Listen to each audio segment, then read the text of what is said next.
नमस्कार, मैं प्रवीण गौतम। दोस्तों, पीएम मोदी कई बार चुनावी रैलियों में और इंटरव्यू में ऐसा बोलते हैं कि विपक्षी नेता हमेशा रोते रहते हैं, उनका रोना धोना चलता रहता है। मोदी कभी रोता नहीं है, ऐसा पीएम मोदी दावा करते हैं। और ऐसा क्यों दावा करते हैं? पीएम मोदी आरोप लगाते हैं कि विपक्षी नेता न्यायपालिका को लेकर रोते हैं, विपक्षी नेता चुनाव आयोग को लेकर रोते हैं, लेकिन मोदी कभी नहीं रोता। वो अलग बात है कि पीएम मोदी को मणिपुर पर रोना नहीं आता, पीएम मोदी को पहलवान बेटियों पर रोना नहीं आता, लेकिन पीएम मोदी के रोने के चुनावी रैली के वीडियो सामने आ जाते हैं। कई बार इंटरव्यू में पीएम मोदी रो देते हैं। इसके अलावा पीएम मोदी संसद में गुलाम नबी आजाद पर भी रो देते हैं, लेकिन मणिपुर और देश के मुद्दों पर पीएम मोदी को रोना कभी नहीं आता। ये विपक्षी नेता कई बार हैरान रह जाते हैं देखकर, और देश की पब्लिक भी हैरान रह जाती है कि आखिरकार बाकी देश जिन मुद्दों पर संवेदनशील होता है, पूरे देश की आंख भर आती है, पीएम मोदी के आंसू उन मुद्दों पर सामने नहीं आते। जबकि कई बार विपक्षी नेताओं को लेकर भी अपनी मां को याद करते हुए या फिर चुनावी रैली में किसी बात पर भावुक होकर पीएम मोदी की आंख भर आती है। तो ये सब हैरान करता है। लेकिन जो विपक्ष पर आरोप लगाते कि पीएम मोदी कि इनको देश की संवैधानिक संस्थाओं पर भरोसा नहीं है, ये लोग हमेशा रोते रहते हैं, तो पीएम मोदी और मोदी समर्थक क्या रोते नहीं हैं? अरविंद केजरीवाल को जिस जज ने जमानत दी, जिन महिला जज ने जमानत दी, उन्हें सोशल मीडिया पर जिस तरह ट्रोल किया जा रहा है, वो दिखाता है कि मोदी समर्थक भी देश की न्यायपालिका को लेकर हमेशा रोते रहते हैं। चाहे सुप्रीम कोर्ट की बात हो या फिर राउज एवेन्यू कोर्ट की महिला जज न्याय बिंदु की बात हो।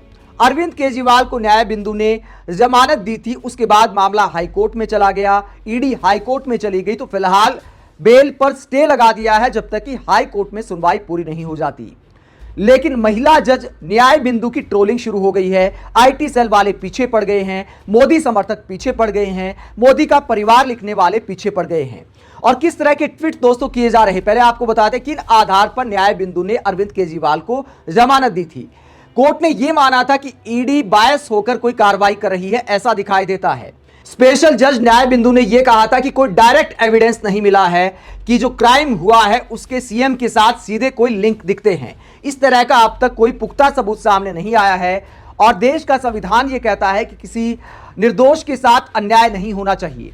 तो दिल्ली के सीएम अरविंद केजरीवाल एक प्रतिष्ठित पद पर हैं, तो ईडी चाहे तो बाहर रखकर भी कार्रवाई कर सकती है, सबूत जुटा सकती है, और जो कोर्ट की कार्रवाई है वो बाहर रखकर भी आगे बढ़ सकती है। इस बिहाफ पे, इस आधार पे राउज एवेन्यू कोर्ट ने महिला जज न्याय बिंदु ने अरविंद केजरीवाल को जमानत दी थी, और उसे लेकर अब किस तरह की ट्रोलिंग की जा रही है ये आप देख सकते हैं। तमाम वो एक्स यानी ट्विटर अकाउंट हैं जिन पर महिला जज न्याय बिंदु के खिलाफ एक तरह से अभियान छेड़ दिया गया है।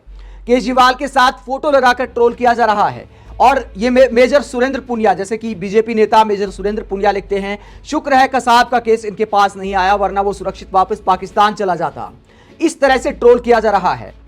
एक और ट्विटर यूजर लिखते हैं कि ऐसी जज को तो डिसमिस क्यों नहीं कर देना चाहिए, ऐसे सवाल उठाए जा रहे हैं। देखिए, ऐसे ट्वीट की भरमार आपको दिखाई देगी। लगातार ट्रोलिंग की जा रही है, महिला जज की फोटो लगाकर ट्रोलिंग की जा रही है। हालांकि दोस्तों, ये पहला मामला नहीं है। न्याय बिंदु तो छोड़िए, सुप्रीम कोर्ट तक को नहीं बख्शा गया। Chief justice D.Y.. चंद्रचूड़ को लगातार ट्रोल किया जाता रहा है।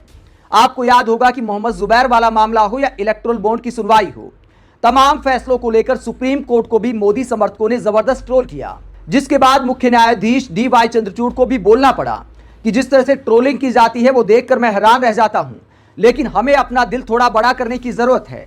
तो ये बड़ा दिल है डी.वाई. चंद्रचूड़ का, जो ऐसे लोगों पर कोई कार्रवाई नहीं की जाती। शायद ऐसे लोगों की हिम्मत इसलिए भी बढ़ गई है, इसीलिए महिला जज, चीफ जस्टिस सबको ट्रोल किया जाता है। और बाकी लोगों की क्या बात करें, पीएम मोदी ने भी एक बार बयान दिया था कि आज अगर सुदामा भी भगवान कृष्ण के पास चावल लेकर पहुंच जाए, अगर उसका कोई वीडियो बना ले, तो आज सुप्रीम कोर्ट बोल देगा कि रिश्वत दी जा रही है, इस बात को मान लेगा अगर कोई याचिका लेकर सुप्रीम कोर्ट पहुंचता है। वरना जमाना ऐसा बदल गया है कि अगर आज के युग में सुदामा श्री कृष्ण को एक पोटली में चावल देते, वीडियो निकल आती, सुप्रीम कोर्ट में पीआई हो जाती और जजमेंट आता कि भगवान कृष्ण को भ्रष्टाचार में कुछ दिया गया और भगवान कृष्ण भ्रष्टाचार कर रहे थे। इस व्यक्त में हम जुड़ रहे हैं, और इससे अच्छा है कि आपने भावना प्रकट की और खुद दिया नहीं। इस तरह पीएम मोदी ने भी कटाक्ष किया था।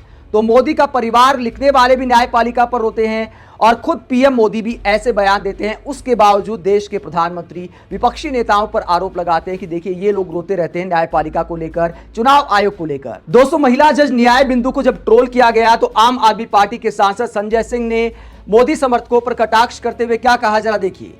संजय सिंह कहते हैं कि यह भाजपा की असलियत है, जो जज न्याय देगा बीजेपी उसको गाली देगी। भाजपाइयों सुधर जाओ, अभी भी तुम्हारा अहंकार खत्म नहीं हुआ। 240 पर पहुंचे हो, 24 पर आ जाओगे। अपनी सरकार की चिंता करो, जल्द ही गिर जाएगी। उसके बाद किसी जज को गाली देकर देखना तुम्हारा क्या हाल होगा। धमकी नहीं, सलाह दे रहा हूं। तो संजय सिंह सवाल उठा रहे हैं, जिस तरह महिला जज न्याय बिंदु को ट्रोल किया जा रहा है कि जजों को गालियां देना बंद करो, अगर सरकार बदल जाएगी तो ये भी नहीं कर पाओगे।